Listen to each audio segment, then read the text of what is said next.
In this article, we will discuss about India-China relations, current issues and perspective.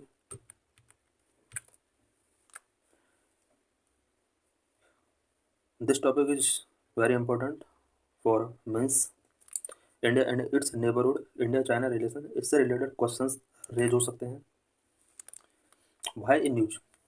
Recently, the Indian Foreign Affairs Minister told the Parliament that India and China ties are set in the direction of improvement. Recently Indian foreign minister ने parliament में कहा है कि India और China के जो ties हैं वो इम्प्रूवमेंट की डायरेक्शन में रेज हो रहे हैं. Recent development disengagement troops and D escalating tensions along LAC. ये कुछ रिसेंट डेवलपमेंट्स हैं जो कि इंडिया और चाइना के बीच में एग्रीमेंट किए गए हैं, such as disengagement troops and de-escalating tensions along LAC, disengagement from all friction points. In an agreement announced on 21 October 2024, the Indian Army, the People's Liberation Army (PLA) forces agreed to disengage troops at Depsang and Demchok and proceed toward de-escalating tensions along the LAC. अक्टूबर 21, 2024 में जो agreements announce किए गए हैं, इसमें यह भी announce किया गया था कि इंडियन आर्मी और पीएलए फोर्सेस देपसंग और डेमचौक रीजन में डिसएंगेजमेंट के लिए रेडी हो गए हैं और एलएसी पर जो टेंशंस हैं दोनों कंट्रीज के बीच में उसको डी एस्केलेटिंग करने के लिए भी यहाँ पर कुछ प्रोसेस किए गए हैं. Disengagement from all friction points. As a result of this recent agreement, the disengagement from all friction points at the LAC has now been fully achieved. LAC पर और फ्रिक्शन पॉइंट्स पर डिसएंगेजमेंट को fully achieve कर लिया गया, ऐसा announcement किया गया है. India China special representative mechanism. India China Special Representative Mechanism was constituted in 2003 to comprehensively address the complex dispute of the India China 3,488 kilometre border. India और चाइना का बॉर्डर अबाउट 3,488 किलोमीटर का border है और इस border पर complex dispute को address करने के लिए 2003 में India China special representative mechanism constitute किया गया था. The SR mechanism over the years had met 22 times till 2019. Special representatives mechanism का 2019 तक 22 टाइम्स तक यहाँ पर मीटिंग हो चुका है. Recently the special representative from both sides met after 5 years December 2024. Recently China और इंडिया के बीच में जो स्पेशल रिप्रेजेंटेटिव मीटिंग हुआ है ये 5 साल के बाद हुआ है. इससे पहले 2019 में ये मीटिंग हुआ था. Both discussed various issues. Special representative meeting में क्या क्या इशूज यहाँ पर डिस्कस किए गए थे. बॉर्डर इशूज को डिस्कस किया गया था. आउटकम ऑफ एलएसी डिसएंगेजमेंट से रिलेटेड पॉइंट्स यहाँ पर डिस्कस किए गए थे. रीस्टोरेशन ऑफ बायलैटरल टाइज को किस तरह से रीस्टोर किया जा सकता है, इससे रिलेटेड कुछ पॉइंट्स यहाँ पर डिस्कस किए गए थे. Discussions regarding resumption of Mansarovar यात्रा. मानसरोवर यात्रा को किस तरह से रिजम्पशन किया जा सकता है, इससे रिलेटेड डिस्कशंस यहाँ पर किए गए थे. बॉर्डर ट्रेड को किस तरह से डील किया जाए, इससे रिलेटेड यहाँ पर डिस्कशंस किए गए थे. क्रिटिक्स आर्ग्यू दैट सम की इशूज आर रिमेनिंग. क्रिटिक्स का कहना है कि ये जो डिस्कशंस किए गए थे इसमें कुछ की इशूज को डिस्कस नहीं किया गया है. अब कौन कौन से की इशूज हैं जिन्हें यहाँ पर इंपॉर्टेंस नहीं दिया गया है. Number 1, terms of disengagement. Disengagement के क्या क्या टर्म एंड कंडीशंस हैं उसको क्लियरली ओपन किया जाना चाहिए. नंबर 2, पेट्रोलिंग डायनेमिक्स क्या क्या है. Concern regarding status Q, buffer zone and territorial impact, eastern sector concerns, policy consistency.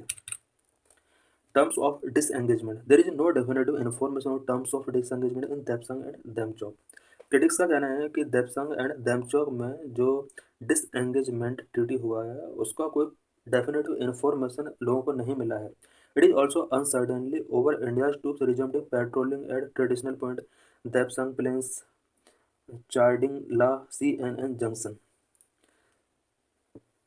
ये भी अनसर्टेनिटी है कि इंडियन ट्रूप्स जो ट्रेडिशनल पॉइंट पर पेट्रोलिंग किया करते थे करंट में उनकी सिचुएशन क्या है, वो पेट्रोलिंग रिज्यूम हुआ है या नहीं, इससे रिलेटेड भी लोगों के अंदर डाउट है. Number 2, patrolling dynamics. Extent of Chinese patrols on the Indian side of the LAC remain unanswered. Chinese petrol का इंडियन साइड में स्पेशली एलएसी पर चाइनीज का पेट्रोल जिस तरह से इंडियन साइड में बढ़ रहा था, उससे रिलेटेड कंसर्न लोगों के अभी बने हुए हैं और इनके जितने भी कंसर्न हैं उसको वो अभी अनआंसर्ड है। कंसर्न रिगार्डिंग स्टेटस को, द स्टेटस को along the border Altered by China since April 2020। 2020 में चाइना ने बॉर्डर पर स्टेटस को जो था उसको अल्टर किया था। There is a need to prioritise restoring status को।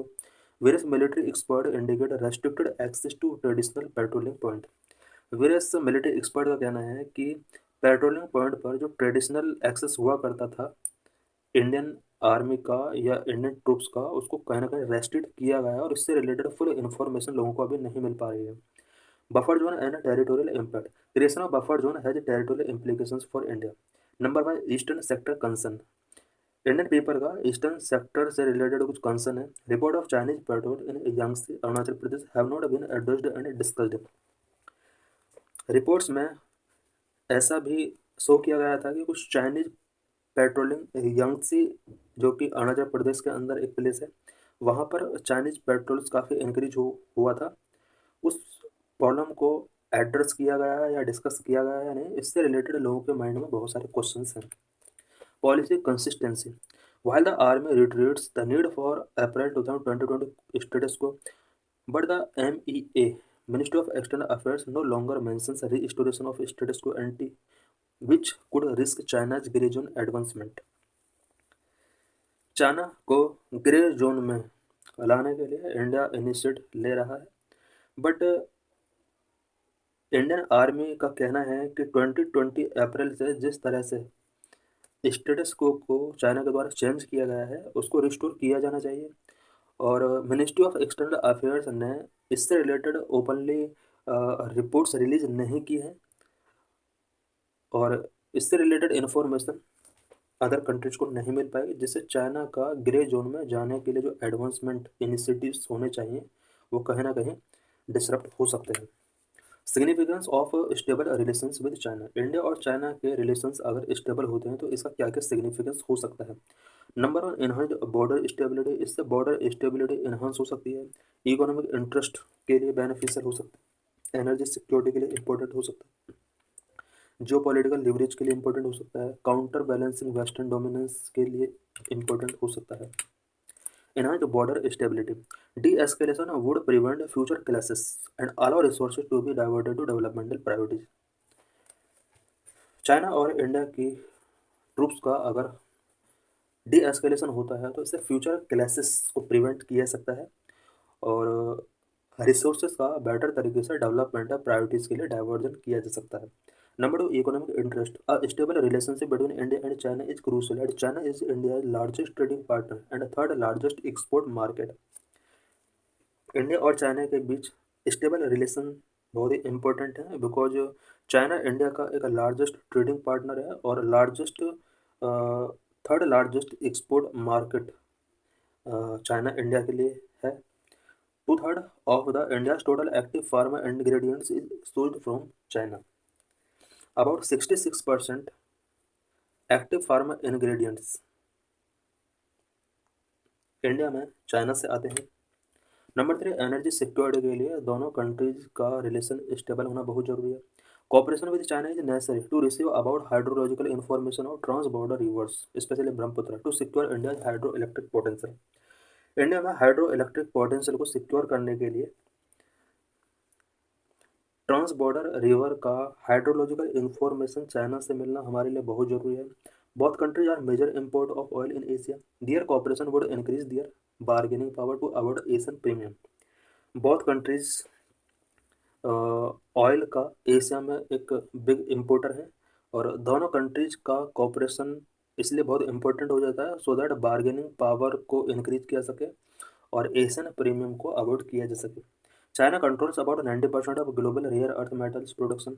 Global rare earth metal production में चाइना का 90% कंट्रोल है, इसलिए भी चाइना इंडिया के लिए बहुत इंपॉर्टेंट कंट्री हो जाता है।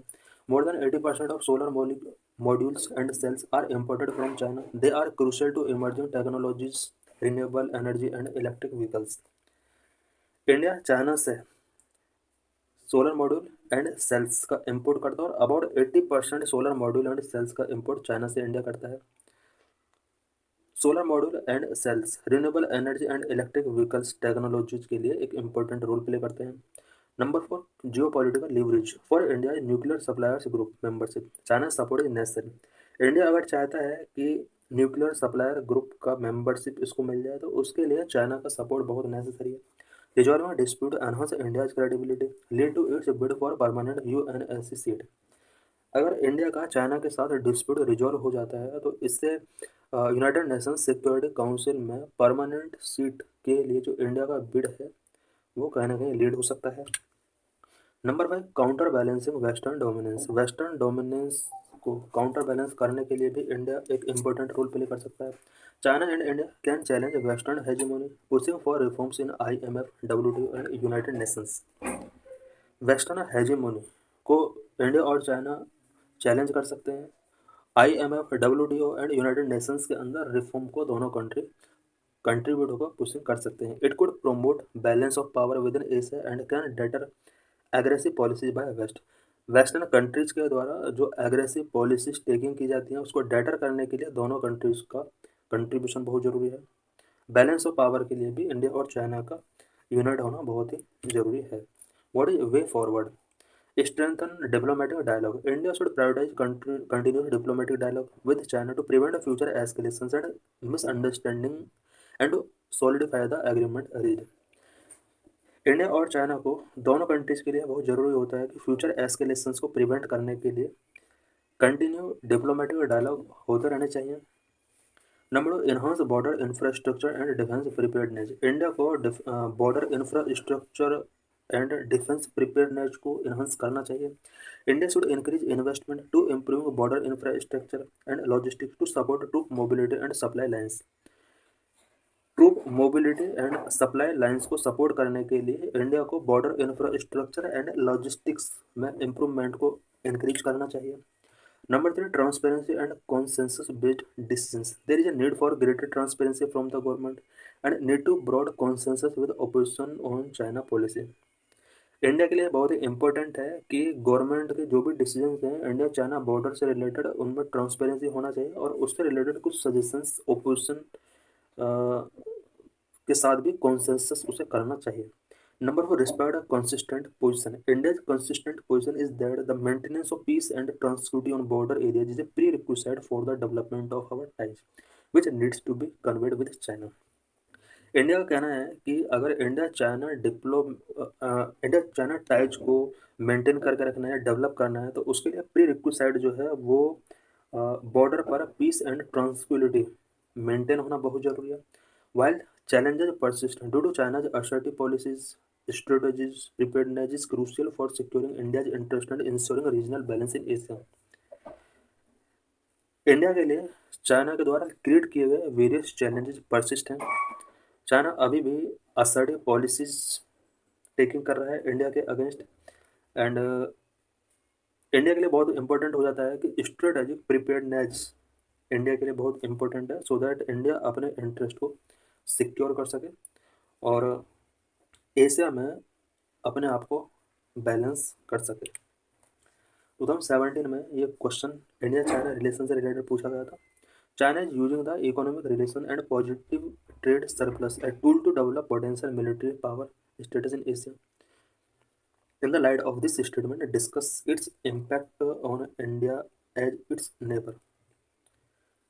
चाइना जिस तरह से इकोनॉमिक रिलेशंस कंट्रीज के साथ इस्टेब्लिश कर रहा है और मिलिट्री पावर अपना रेज कर रहा है, इससे इंडिया पर क्या इफेक्ट पड़ सकता है, इससे रिलेटेड क्वेश्चन है।